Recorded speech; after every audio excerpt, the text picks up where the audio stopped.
Kyle here from All Media Reviews. I can't get this perfect. I do have a light, like the accent. I don't know if that's in the right spot.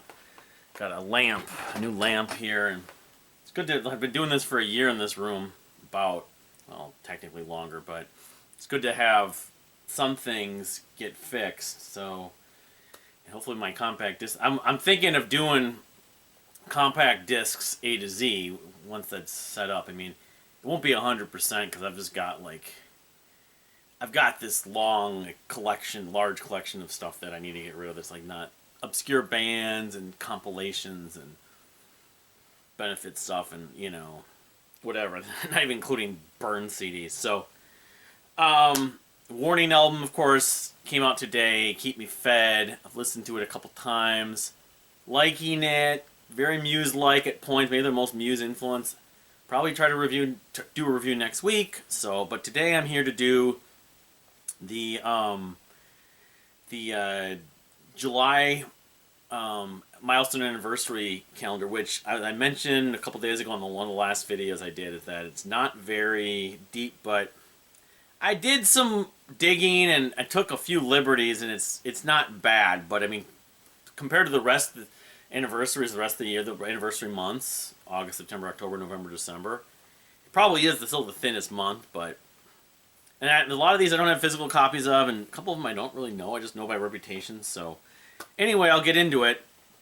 So, the first one is a couple. I talked about a few videos ago on the Albums of the Year series, which is inevitably like a lot of these I'm going to talk about. But I kind of wish this was a little further back here. So I'm still trying to figure out the perfect setup for this whole thing. I always look like I'm way too distant from the camera. All right. Or way too. I don't. Anyway, Faith No More is the real thing. Originally released. Stupid thing keeps on scrolling down. July 3rd, 1989. So 35th anniversary. Happy 35th anniversary to The Real Thing. A great record. The title track is probably my favorite Faith No More song. Of course, I had Epic, Falling to Pieces, Zombie Eaters. A lot of great keyboards on this, among Patton's performance and stuff like that. So the 35th anniversary happens, would be next Wednesday. Yeah, which I'm actually off that day. Anyway, happy 35th anniversary to The Real Thing. So 4 days after that, another big, I don't say big favorite, pretty big deal. I remember when this came out, it was pushed back at least once, maybe twice. Supposed to come out on National Prog Day in 2009, but Kiss Kiss second and probably final, their last album, their final album. The Meek shall inherit what's left. Awesome record. Even though it's sort of less is more, Kiss Kiss wrote these, they weren't super short, but they were like 32 to 38 minute records, two of them. The sort of Zappa, Clan Zoo, System of a Down, kind of violin-driven, schizophrenic, King Crimson influence stuff. Josh Banash's, impassioned vocals, great string arrangements. This album is the second album after waiting a couple years. It's more ambitious. It has the song Virus, which goes on for, I want to say, there's 3 or 4 minutes, 5 minutes of static, but I love songs like, take these off, Through the Day, All They Draw, The Innocent 1 and 2, If They Only Knew. They were great, terrific songwriters, Kiss Kiss and Josh Banash. Josh Banash still writes a lot of great songs himself, and that new project he has, that Psychedelic Project, which I forget the name of right now. I had an EP a few years ago, but yeah, I mean, it was a really big deal for this to come out. It's a step up in production from the first record, but yeah, the Meek shall inherit what's left. Would be a week from the 7th. I'm gonna pull the calendar up, of course. 7th is what, next weekend, I think? Yeah, it'd be a week from Sunday. Not this coming Sunday, the last day of June, but week from Sunday. Happy 15th anniversary to Kiss Kiss's final record, The Meek shall inherit what's left. Alright, so here's one that I've owned, and there's a couple connections, but I honestly have never listened to, but I have it on CD. It's the debut, I think it's the debut album from the British band The. I believe it's Johnny Marr from the Smiths. He was in this band at one point, at least. I don't know if he's on this. The thing is, like with Marillion, Steve Hogarth like nearly joined this band, but not as a singer. He was going to be their keyboard player. He was going to go on tour with them, but he got the audition from Marillion at the same time, and he was like had both offers. But I got this CD from someone I was actually seeing at one point. I gave her some of my Psych DVDs. And she gave me a book of hers, the Chuck Palahniuk Choke book. Never got the DVDs back, but I never gave these back to him. Anyway, I have one of her other CDs too. But yeah, this came out July 11th, 1989. So, you know, just a few weeks after The Real Thing, the same year. So they'll be celebrating the 35th anniversary of the Mind Bomb, the album from the British band. I mean, musically, I think it's, you know, Johnny Marr, they did post-punk in the Smiths, but it's a little more adventurous than the stuff the Smiths did, but I don't know. But it's coming out at the 11th. It came on the 11th of July, so it'd be what, a week from 4th of July, the week after, Thursday after that. So happy 35th anniversary to Mind Bomb from the. You know, most months I probably wouldn't include a record like that, even though I have it on CD. But need to find and add something to the depth and substance of this month's list of milestone anniversaries. So, all right, here's a pretty big favorite of mine. This came out in 1999, the Self album Breakfast with Girls. It's not really the second Self. It's probably the second in terms of the chronology that people know, but it's actually, I think, the third or fourth Self album. And it's where they kind of really were going more in the pop direction, the power pop direction, Self, Matt Mahaffey. But I love this record, and I mean, as I've said in that video a few years ago, I kind of think if I had to pick one full-length album from Self, I probably would pick this, as much as I love the record that followed it a lot, and I love the record that, you know, Gizmogery and the records I have on vinyl, Porno, Mint, and Crime. This has, Susie Kiel Sail Away and Paint by Numbers, Sucker, and then Meg Ryan. Meg Ryan is so catchy. I mean, the guy really hasn't written too many bad songs. It's like there's so many good songs on. All these songs are good. Call Girls, Placing the Blame, genius. I'm still longing to hear. I mean, we've heard the one song that was on that Sesame Street episode on HBO. Longing for that next work from Matt, but I know he has to pay his bills, and he's making a good living doing soundtracks and doing music for television and movies. But anyway, Self, Breakfast with Girls, happy 25-year anniversary on the 13th. I didn't even mention it. The 13th of July, which is 2 days after. So it would be a week, be 2 weeks from Saturday, 2 weeks from tomorrow. So. Happy 13th anniversary to Breakfast with the Girls. An album I really want to get on vinyl. It was on vinyl at one point. Needs to get reissued. I'd pay an arm and a leg to get it. So related to Self, kind of in some ways, in the sort of modern power pop vein, kind of experimental.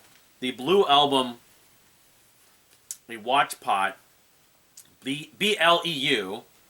Blue is like Self and like some of these power pop, Jellyfish, Roger Manning, Jason Faulkner. He's in that kind of vein. He did the that Leo project with Matt Mahaffey, and Andy Sturmer even showed up on that record a few years ago also. That was, whatever, it was 15. It was in 2007. But his album, A Watchpot, which, wish listed it many years ago on Rate Your Music. I can't comment more, but it's one of his more regarded records. I have one of his CDs. It's not that one.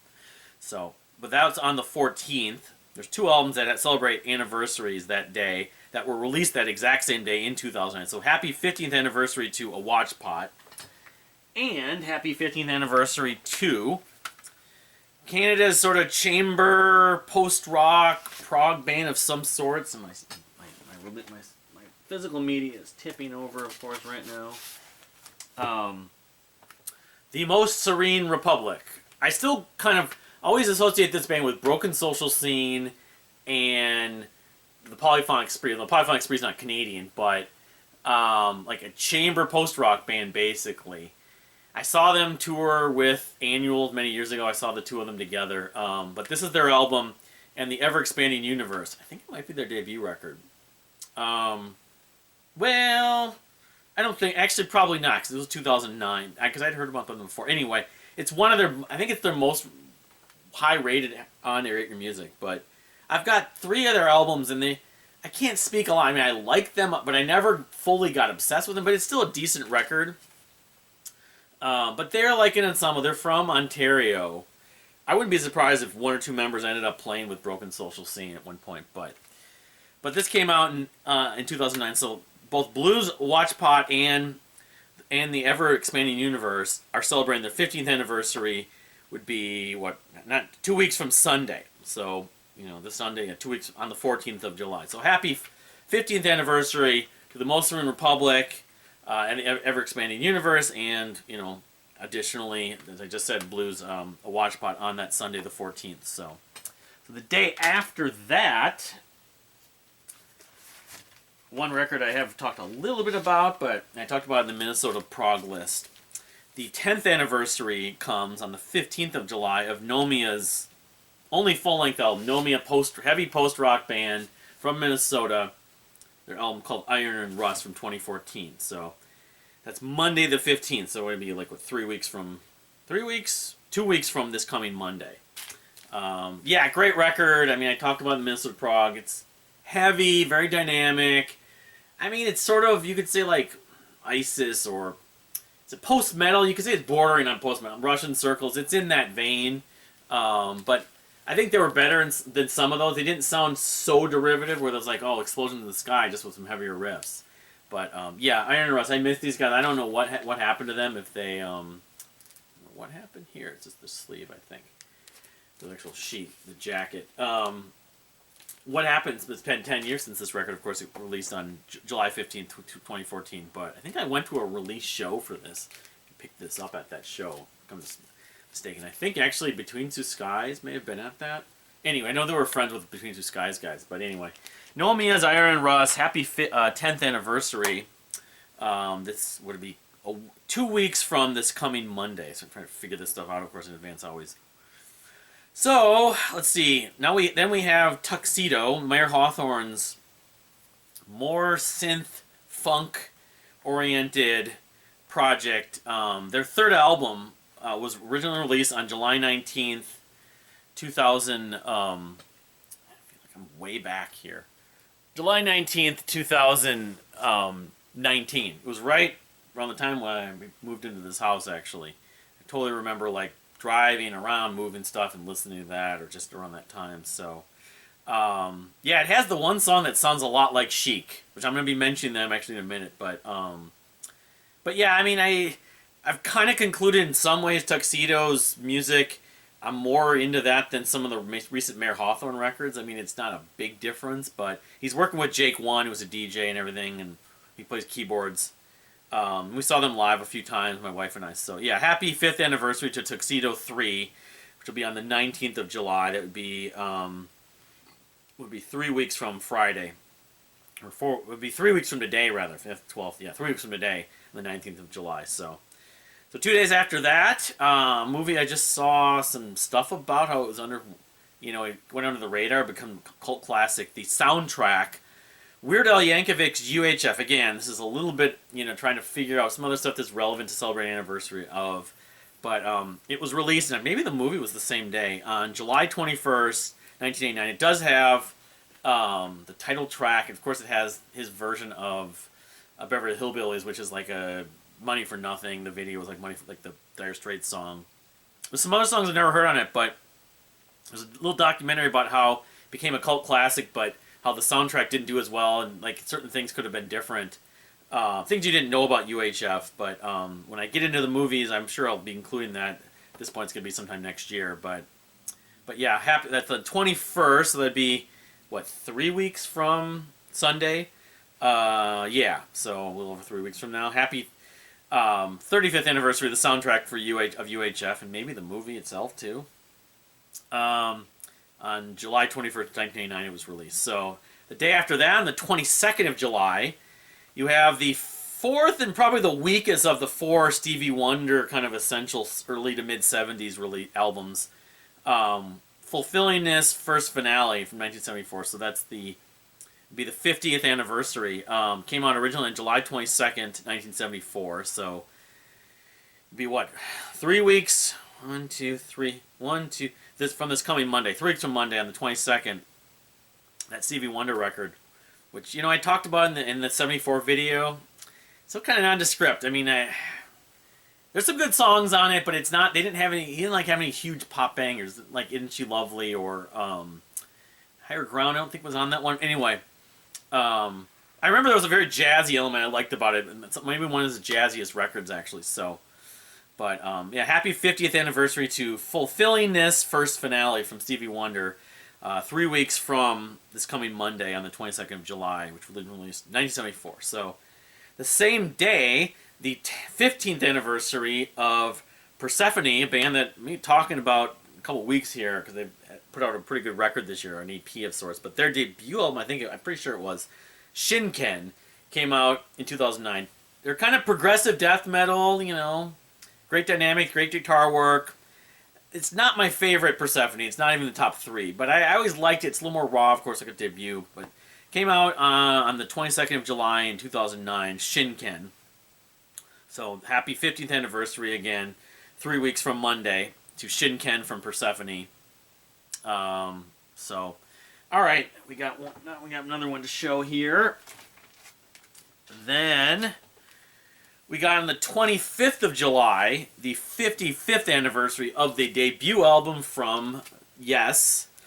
Came out originally on July 25th, 1969. And there's a couple other anniversaries on the same date, so that's going to be on Thursday, the 25th of July, which is, 4 weeks from, 1, 2, 3, or 3 weeks from July 4th. So 4 weeks from yesterday, actually.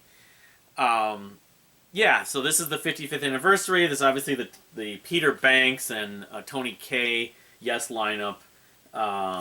Songs like they did Yesterday and Today. That's the Beatles. Does the Beatles cover it? I think maybe not, because of Yesterday. But Yesterday and Today, Before and Beyond and Before, Every Little Thing, Sweetness, which ended up on Buffalo C6, Survival. I know I prefer Time and a Word for sure between the first 2 Yes records, but it is Peter Banks at least. This is when John Anderson was spelling his name with an H. I forgot about that. So you can see here. Anyway, happy 55th anniversary to the first Yes album, coming out in 1969, so 55 years. Then that'll be on 4 weeks from yesterday or 3 weeks from this coming Thursday. Of the 25th of July. So that same day, you have the Beastie Boys. I didn't fix this. Paul's Boutique, the sort of very influential and revolutionary in some ways from a standpoint of using samples, very creatively. I've listened to that a month ago, whenever they did the '89 list. That was originally released on. July 25th, 1989. So there's a lot of 1989 albums that were released in July that were significant. Not that many other years on this list. But yeah, the 25th anniversary of Paul's Boutique coming on Thursday the 25th as well. So happy 35th anniversary to Paul's Boutique from the Beastie Boys. And then the final one on that day, an album I haven't listened to, but I know the title track, Psychotic Waltz, Mosquito, which came out July 25th, 1994, so it would be the 30th anniversary coming up on the 25th of July, the Thursday the 25th. So happy 30th anniversary to Psychotic Waltz, Mosquito. So some older records all celebrating anniversaries on the 25th, from the self-titled Yes, Paul's Boutique, 35 year, Yes is 55 year, and 30 year for Psychotic Waltz, Mosquito. So, all right, so wrapping this up, winding this down a bit here, because like I said, this was a very thin list less than a couple days ago. I made this list. I didn't do that much research. It just wasn't as much when I did the calendar and the blog years ago. There weren't that much. And I was talking to a Christian friend about that on Discord the other day. It's like July is not a common time when albums have been released historically for whatever reason. There's some, but more probably in July than December. But although there's a theory that you work the whole year, then you finally put it out in December. Stuff like The Wall, or I can't remember. There's some other albums that did come out in December, but overall, I'd still say historically there's more significant albums in July, but July is a weak month. I don't know why. Just the last year's thinking the same thing. So A lot of albums coming out in June.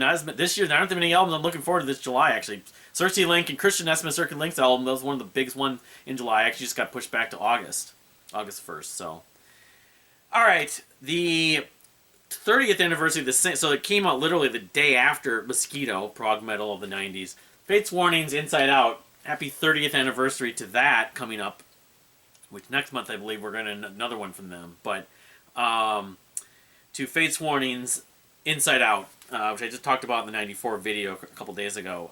That's on the 26th, so that's just the day after. It'd be in effect 3 weeks. 4 weeks from today. 4 weeks from today, we'll be celebrating the 30th anniversary of Inside Out. I mean, Monument. Of course, this is like the final album that had Tobias and Arresti in some ways. Shelter Me, Pale Fire was a single. Island in the Stream is very kind of soothing and ballad and melodic, and Down to the Wire. I like a lot of this album. Afterglow and Island in the Stream are very mesmerizing. But it's just from the Fates Warning sort of catalog. There's so many other albums I love more. It's not my favorite, but still, it's great to celebrate the 30th anniversary of this record, which came out July 26, 1994. I know it was sort of rushed. It was like sort of the band saw the writing on the wall. They didn't get the whole major label thing, and they could have done Trans-Siberian Orchestra and everything around the time too, and they didn't get that. But yeah, happy 30th anniversary. 4 weeks from today. 4 weeks? 1, 2, 3. Yeah, to Fates Warning's Inside Out. So the next day, you got 2 more anniversaries. The 40th anniversary. I don't have a physical copy of this. Metallica's Ride the Lightning, which, having listened to the peak Metallica catalog over the last couple months, I kind of think this is my favorite. I like Master Puppets a lot, but this album, I don't know, that it's got the combination of heaviness, speed, rawness, and hunger, but with a step up in production. It's got 4 or 5 songs I like. Fade to Black. I'm blanking on. Blackened, I think, is on. I'm pretty sure is on there. I remember liking. I was surprised how much I really liked Ride the Lightning. So, its reputation was known. It's like a step up from Kill 'Em All, but it's like, no, this is just filled with tracks to enjoy. So, Ride the Lightning on July 27th, was originally released July 27th, 1984. It was on Metal Blade, the second standard full-length album from Metallica. Celebrating its 40th anniversary, would be the 27th of Saturday, would be 4 weeks from tomorrow, Saturday, the 27th of July. So, happy 40th anniversary in 4 weeks to Ride the Lightning. So here's another completely unrelated album. A lot of people probably don't even know this band. I mean, some people did in certain circles. Sort of scene stir, alternative press, even you could say. The Caddisfly fan base knew them, but I would say like Warped Tour kind of stuff. They weren't really an emo band.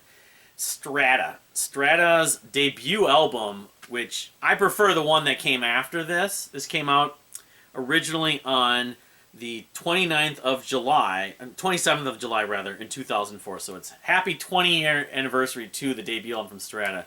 They're from New York, I believe, because they have the Poughkeepsie, New York song, which is on the next record, but Eric Victorino, I don't know what he's doing now. He's good. Yeah, Gavin Hayes. I forgot about that. Dredge's vocalist is on this sucker. Well, I need to give this a go, and we'll see when I get to 2004 if it shows up. But so that's another reason to celebrate.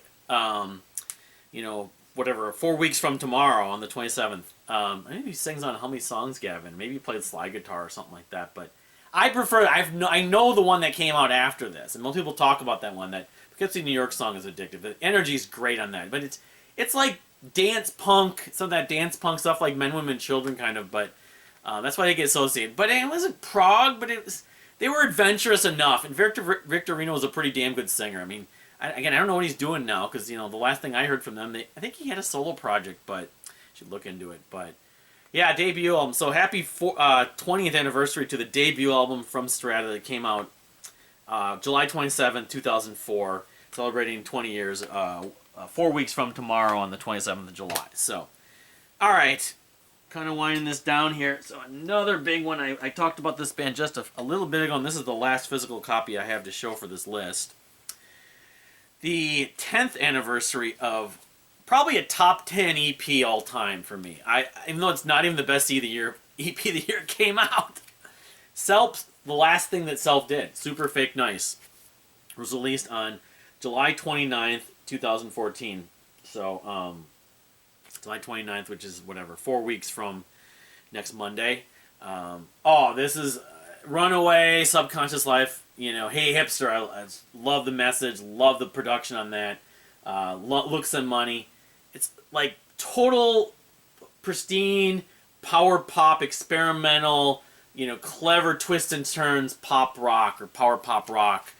That's only Self can do. I mean, I know that some people think, well, between this and Ornament Crime, he was kind of compromising a little bit to just be more, like less stripped down and raw and not garagey or whatever. And it's not Self, because it's just him, Matt Mahaffey. But I love this. I've grown to love this more and more. This is a fantastic EP. I really hope we get more music from him, but if this was the last thing he ever did, he went on a super high note. But he did a single or two after this, but it's a nearly perfect EP. I love every track on this. Splitting Atom, Subconscious Life. A lot of electronic stuff. There's funny videos with a cat in one. I think it's Runaway. But, Hey Hipster, the message is just like totally hits home. Like, yeah, you guys are a bunch of hipsters and hypocrites. Alright, so that's on the 29th of July. Again, 4 weeks from Monday. Happy 10th anniversary to Super Fake Nice from Self. So, alright, we got 3 left that I don't have any physical copies of, unfortunately. Chic's Risque, which that's the one that has Good Times. And that's the one that I'm thinking of that, there's a song that Tuxedo basically borrowed from. Interesting how they both celebrate anniversaries this month, and that Tuxedo album came out because this was in 1979 on July 30th. So the Tuxedo album came out on the 19th of July 19. So it was whatever it was, 30 years. Yeah, it was 30 years almost to the day that they basically released a song that sounds a lot like Good Times. But a lot of bands were influenced by that track, and a lot of the Chic stuff. But Risque, it'd be 45th anniversary on the 30th of July, which would be, I guess it would be, 5 weeks from Tuesday. So in that same day, there's 2 other records that are celebrating anniversaries. One being Miles Davis's, I should have done this in chronological order of when the release came up, but Miles Davis is In a Silent Way, which I kind of say is my favorite, even though I don't have it. It's sacrilege. I only have a couple Miles Davis albums on physical copy. I had Kind of Blue at least at one point, but I have like a compilation. But yeah, In Silent Way was a lot of the title track is epic. The Fusion guys, McLaughlin, Korea,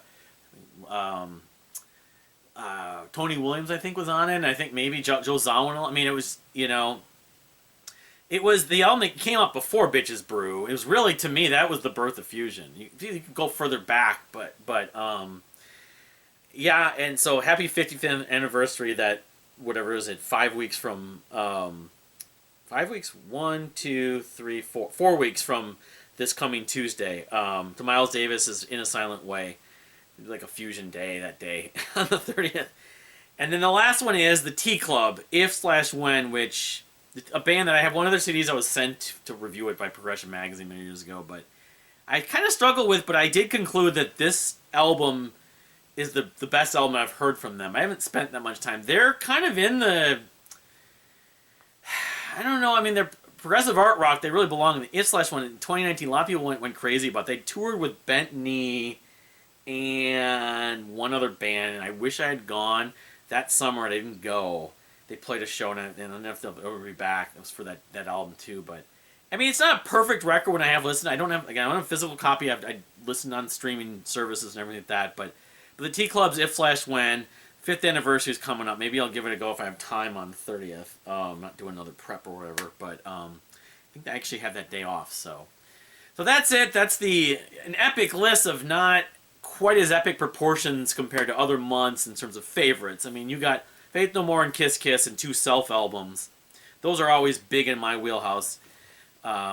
It's good to try to realize that Strata record had Gavin Hayes from Dredge, though. I'm not surprised, I guess, but even among the Dredge fans, I don't ever see people talking about that specific record. I think maybe the run after that I liked so much, presents the end of the world, there was some talk about it. But I'll have to definitely do some research. I need to, become more familiar with the CD that I have that I've never. I don't know if maybe he just plays. It says Gavin Hayes, appears courtesy of Interscope. I don't know. I'm looking at the credits here. No, I mean, he's not in the main band, of course. I'm looking for his name, and I don't know. Maybe I have to look on Wikipedia or something like that. But anyway, but what albums are you looking forward to? Selling Anniversaries for? I'd love to hear any among those. Maybe some I missed that I don't consider to be that big of a deal. But thank you for watching. I'm starting to work on 1995, but again, I'm probably going to review the Warning. Keep Me Fed, which, with sort of caution, I may even disable comments because I know their fan base are rabid and very critical of anyone who says something they don't agree with or if it's incorrect factually. But I like it, but I mean, we got the Albums of the Year round table still in the works, but it's probably not going to be arriving till, like 2 weeks from like Tuesday or Wednesday, because we're just kind of trying to aligning schedules with some of these people, and it may be a little bit larger than the one that was done for the 2023 Albums of the Year with those 3 other guys I really enjoy talking to. But thank you for watching again, and we'll see you next time.